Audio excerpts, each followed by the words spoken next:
Welcome to 10 Mentors, 10 minutes, one idea, one story to shape how you live, think, and work. When we think of mentors, we usually picture someone close to us, maybe a teacher, a coach, or a boss, someone who gives us advice directly. But mentorship isn't always about conversations. Sometimes, the most powerful mentors are people you'll never meet.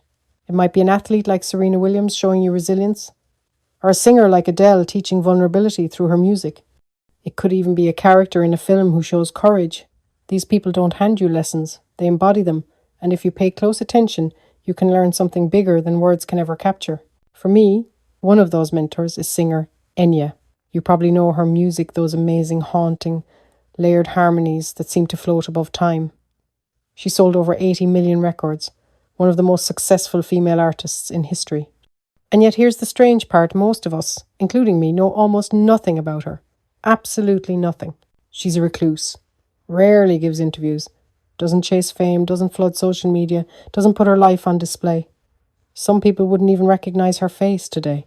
Compare that to celebrities like Kim Kardashian, where every detail of life is dissected.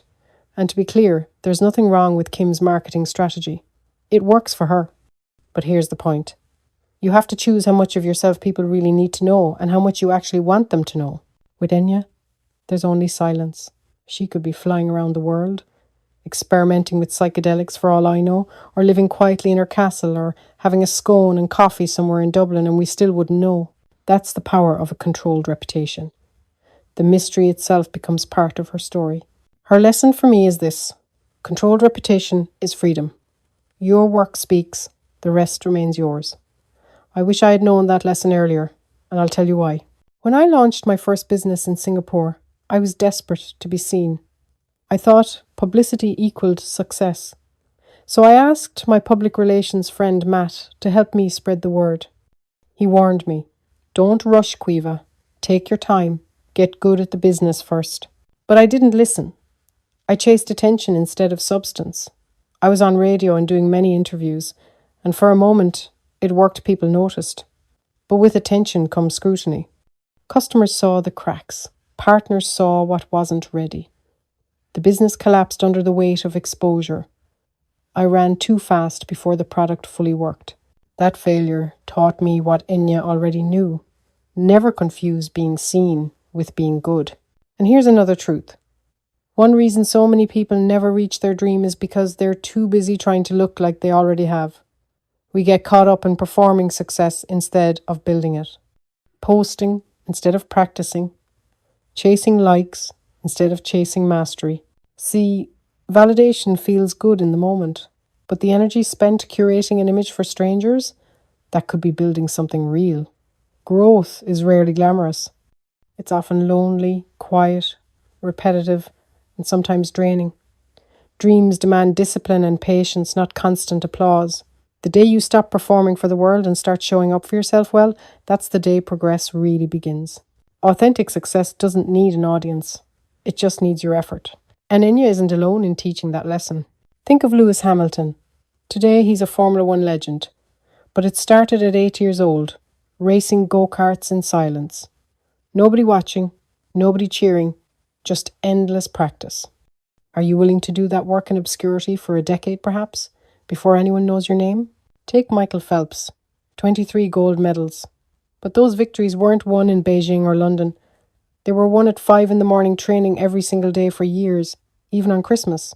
His silent practice was his advantage. And then Katie Bouman. Nobody knew her name, not even me, until her work helped reveal the first image of a black hole. Years of quiet preparation and hard work. Overnight, hundreds of thousands knew her. See, there's a pattern here. Silence builds strength. This theory is further backed by two great writers I know. Robert Greene, in the 48 Laws of Power, says, always say less than necessary. Silence makes people curious. It adds weight to your words and actions. And Jeffrey Pfeffer, in Power, warns that visibility without competence is fragile. Real power is built quietly, by becoming indispensable. If the spotlight finds you before you're ready, it can destroy you. But if you've done the work, visibility becomes your amplifier, not your downfall. So let me ask you, where are you chasing visibility before you've built resilience? Where are you performing for strangers instead of practicing for yourself? And if the spotlight hit you tomorrow, would your work be strong enough to stand, or would the cracks show? That's how Enya mentored me, not with words, but by choosing silence. She taught me you don't need to be everywhere to matter. Mystery is power. Privacy is freedom. And paired with my own failure, it's a lesson I won't forget. Build quietly, grow steadily, and let your work, not the spotlight, carry your reputation. This is 10 Mentors. I'm Quiva. Until next time, build your craft silently and deeply, and remember, sometimes the strongest voice is silence.